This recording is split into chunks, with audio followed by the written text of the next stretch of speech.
Hi, and welcome once again to Gator Vision, along with Florida Offensive Coordinator Brent Pease. I'm Larry Vitale. The Gators now 2-1 after a win over Tennessee. They get ready to head up to Lexington for a battle with the Kentucky Wildcats. And Coach, before we talk Kentucky, that Tennessee game was quite a challenge. To lose Jeff so early, Tyler Murphy comes in and leads the Gators to a win. Talk about the game and Tyler's performance. He did a very good job. And the thing about it is, I think as I look back on it, is you do have to adjust at times to the guy that's coming in, but he did a good job of really not making us have to do a lot of different things. He went on, still used the plan that we had, and he was effective at times with his feet. He made some critical downfield throws, and he really kept us out of some bad plays when defensively they had some things schemed up. You know, coaches talk all the time about man down, man up, but that man up's got to be ready physically and mentally. How does Tyler go about? You've been with him now for a year and a half. Talk about his approach and how he was able to be as ready as he was. Well, one of his strengths as a person and as a football player is that his preparation has always been a key for him. He's never complained about the number of reps that he's had, you know, what he needs, what he doesn't need.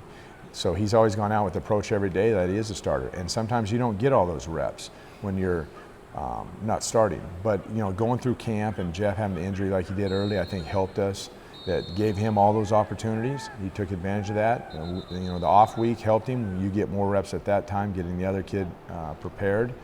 And then just his approach every day to mental reps when the other kid is taking reps. So he kind of took advantage of it in three ways. Let's talk about the offense in general. You come out in the second half with 2 11-play drives that end in touchdowns, converting in the red zone. How satisfying was that? Well, we were very satisfied, because in the overall game, I mean, we were much better in the red zone. Still had some turnovers that, you know, we can get better at. We got to stop that because that's not going to allow us to win at times. And but you know, we made some adjustments at half with some plays that we were going to run and what we were going to do with them.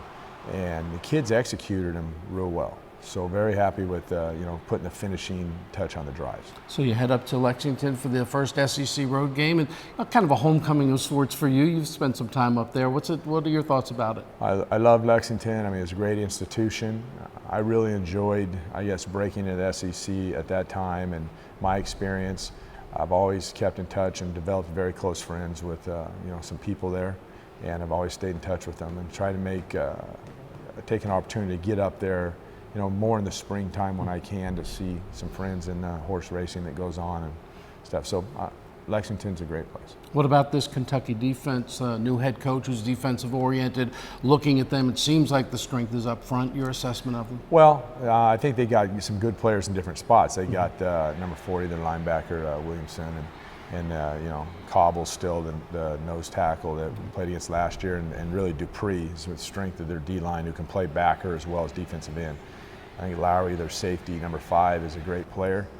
And so they got some kids that have been in the system, not necessarily this system, but have been on the defense last year. Now they're back again this year. And I think, you know, what Coach Stoops did, you know, being at Florida State and, you know, kind of putting his system in there, you know, he's finding how they fit and making it work for him. How do you think they'll approach Tyler making his first road start? You think they'll throw a lot of stuff at him? Well, I think they'll challenge him some way. Why wouldn't you? And, you know, he's a guy, we got to do a good job around him, and guys still got to go out and make plays. And Tyler's a smart kid, so he'll recognize some things, and then we got to help him with what we do. Good luck Saturday night. Thank you. Coach Brent Pease, I'm Larry Vitale. We'll catch you next time right here on Gator Vision.